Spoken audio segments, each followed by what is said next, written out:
Bharat Asia cup जीत कर भी हार गया। आलमी सतह पर तन्हाई का शिकार मोदी सरकार का खेल के मैदान में नया तमाशा। भारतीय क्रिकेट टीम का अपनी हुकूमत की इमाम पर खेल से खिलवाड़, सियासत को फिर जेंटलमैन गेम में घसीट लिया। भारतीय टीम का सदर Asian cricket council Mohsin Naqvi से ट्रॉफी लेने से इनकार। मोहसिन नकवी भारतीय हठधर्मी के सामने डट गए। एशिया कप की ट्रॉफी भारत को दिए बगैर इख्तितामी तकरीब खत्म कर दी गई। भारत को अब ट्रॉफी नहीं मिलेगी। एशिया कप 2025 की ट्रॉफी एशियन क्रिकेट काउंसिल के दफ्तर में रखी जाएगी। सदर Asian cricket council Mohsin Naqvi ने रनर अप अवार्ड कप्तान सलमान अली आगा को दिया। भारत की घटिया हरकत पर एशिया कप 2025 की इख्तितामी तकरीब ताखीर से शुरू हुई। टूर्नामेंट की इंतजामिया भी तजब्जुब का शिकार रही। पहले ट्रॉफी मैदान में लाई गई, फिर वापस ले जाया गया। कभी चैंपियंस का बोर्ड ग्राउंड में लाते, कभी वापस लेकर जाते। भारतीय क्रिकेट टीम ने ट्रॉफी और चैंपियंस बोर्ड के बगैर फीकी खुशी मनाई।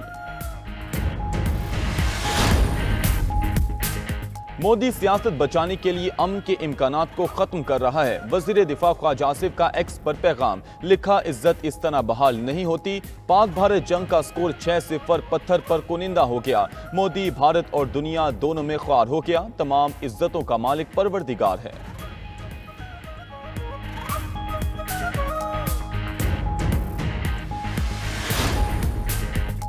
पाकिस्तान ने एशिया कप जीतने का तारीखी मौका गंवा दिया। फाइनल मार्के में पाकिस्तानी टीम को 5 विकेटों से शिकस्त। भारतीय टीम ने 147 रन का हदफ 2 गेंदें पहले हासिल किया। हारिस रऊफ मैच के सबसे महंगे बॉलर साबित हुए। 3.4 ओवर्स में सबसे ज्यादा 50 रन खाए। पूरे मैच में Haris Rauf out of colour नजर आए। फाइनल गेम में फहीम अशरफ की टॉप परफॉर्मेंस। दोनों भारतीय ओपनर्स को पवेलियन भेजकर धाक बिठाई।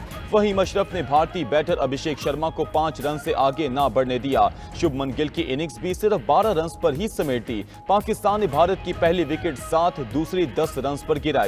शाहीन शाह अफरीदी ने 1 रन पर सूर्य कुमार यादव का शिकार किया। 20 रन पर 3 भारतीय सूरमा पवेलियन लौट चुके थे। 52 के स्कोर पर हुसैन तलत ने संजू सैमसन का आसान कैच छोड़ दिया। मोहम्मद हारिस ने भी यकीनी रन आउट मिस करके शिकस्त में हिस्सा डाला। भारत की चौथी विकेट 77 और 5वीं 137 रन पर गिरी।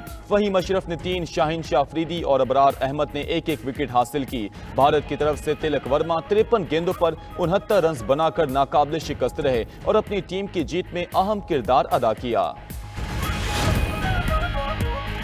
पाकिस्तान की शिकस्त में मिडल ऑर्डर बैटर्स का मरकजी किरदार। आखिरी 33 रन में पाकिस्तान ने 9 विकेटें गंवाई। पाकिस्तान के 8 खिलाड़ी डबल फिगर्स में भी दाखिल ना हो सके। बाद में आने वाले बल्लेबाजों ने ओपनर्स की मेहनत जाया कर दी। एक के बाद एक 8 पाकिस्तानी खिलाड़ी कैच आउट हुए। टीम 20 ओवर्स भी पूरे ना खेल सकी। 19.1 ओवर्स में पूरी टीम 146 रन बनाकर पवेलियन लौट गई।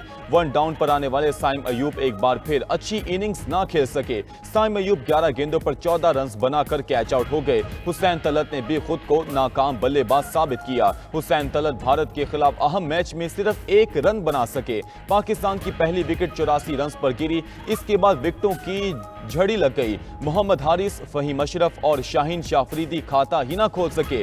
कप्तान सलमान अली आगा अहम मैच में सिर्फ 8 रन बना सके। मोहम्मद नवाज और हारिस रऊफ ने 6-6 रन बनाए।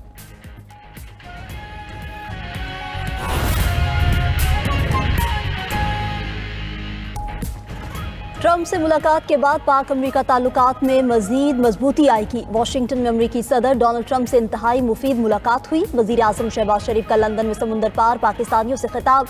कहा कि 2 से 3 साल कबल पाकिस्तान की मैशियत हिचकोले खा रही थी। आज पाकिस्तान तरक्की की राह पर गामजन है। मुआशी इस्तेहकाम बेहतरीन टीम वर्क का नतीजा है। अकेला कप्तान 10 खिलाड़ियों की मेहनत के बगैर कुछ नहीं कर सकता। पाकिस्तान खारजी महाज, अस्करी और मुआशी मैदान में आगे बढ़ रहा है। हमने जंग जीतकर दुश्मन को शिकस्त फाश दी। उम्मीद है गजा पर मुलाकातों के हौसला अफजा नताइज सामने आएंगे।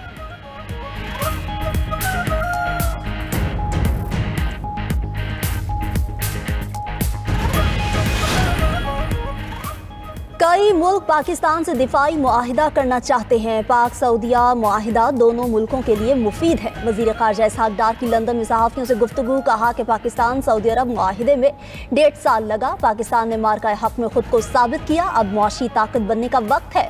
हमें मजीद तरक्की की तरफ जाना है। फैसलाबाद में मीडिया से गुफ्तगू में वजीर आजम के मुशीर वाना सनाउल्लाह ने कहा कि बेहतरीन सिफारती पॉलिसी से दुनिया में पाकिस्तान का वक़ार बढ़ा। पाकिस्तान को सिफारती महाज में बड़ी कामयाबियां हासिल हुई।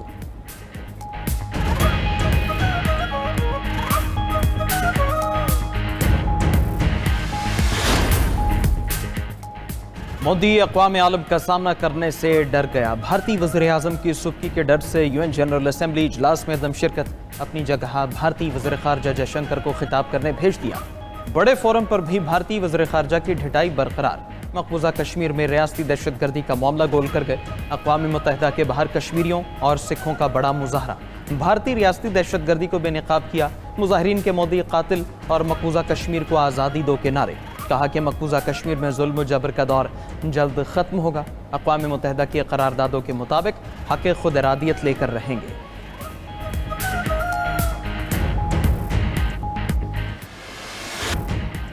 پاکستان کا اقوام متحدہ میں بھارت کو بھرپور جواب۔ بھارتی مندوب بھوکھلاہٹ میں جنرل اسمبلی کا ہال چھوڑ کر چلا گیا۔ پاکستان کے کرارے جواب پر بھارتی مندوب کو پریشانی کی حالت میں فون سنتے بھی دیکھا گیا۔ بھارتی وزیر خارجہ کے الزامات کے جواب میں سیکنڈ سیکرٹری محمد راشد نے منہ توڑ جواب دیا۔ کہا کہ بھارت خطے کا غاصب اور غنڈہ ہے۔ ہمارا پڑوسی ملک دہشت گردی کا سب سے بڑا مرتکب ہے۔ بھارت سرحد پار دہشت گردی کے نیٹ ورک چلاتا ہے۔ بھارتی وزیر خارجہ کی تقریر حقائق سے خالی اور الزامات کا تسلسل تھی۔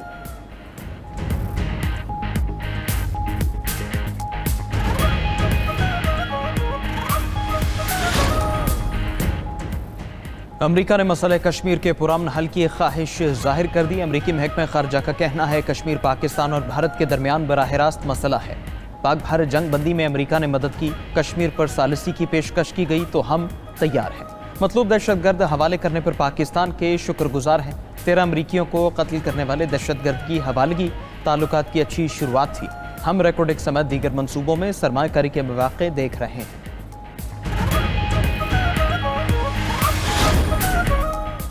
پنجاب کے سیلاب متاثرہ علاقوں میں بحالی کے کاموں میں تیزی۔ مختلف علاقوں میں حفاظتی بندوں کی تعمیر و مرمت ریکارڈ مدت میں مکمل۔ مظفر گڑھ کے نواحی علاقے نوراجہ بھٹہ بند کی تعمیر و مرمت بھی مکمل ہو گئی۔ نوراجہ بھٹہ بند میں سیلاب سے پڑنے والا 1250 فیٹ طویل شگاف پر کر دیا گیا۔ حافظ والا میں 2 سڑکوں پر 410 فیٹ طویل شگاف بھی پر کر دیے گئے۔ دوسری طرف چین سے امدادی سامان کے 2 جہاز پاکستان پہنچ گئے۔ چین نے سیلاب متاثرین کے لیے 300 خیمے اور 9000 کمبل بھیجے ہیں۔ غزہ میں فلسطینیوں کی نسل کشی میں تیزی۔ صہیونی فوج کی بمباری سے غزہ میں مزید 40 فلسطینی شہید۔ اسرائیلی فوج نے خیموں میں مقیم بے گھر فلسطینیوں پر بھی بم برسا دیے۔ شمالی غزہ میں میڈیا سے بات کے دوران خواتین اور بچوں پر ڈرون حملہ۔ وسطی غزہ کے نصیرات کیمپ میں 2 گھروں پر حملوں میں 10 افراد شہید ہوئے۔ اسرائیلی میڈیا نے دعویٰ کیا کہ اسرائیلی فوج نے آدھے سے زائد غزہ کا کنٹرول سنبھال لیا ہے۔ دوسری طرف غزہ میں نسل کشی کے خلاف جرمن شہر برلن میں بڑا مظاہرہ۔ لاکھوں افراد نے فلسطینیوں کی نسل کشی کے خلاف احتجاج کیا۔ مظاہرین کا اسرائیل کو فوری طور پر ہتھیاروں کی فراہمی روکنے کا مطالبہ۔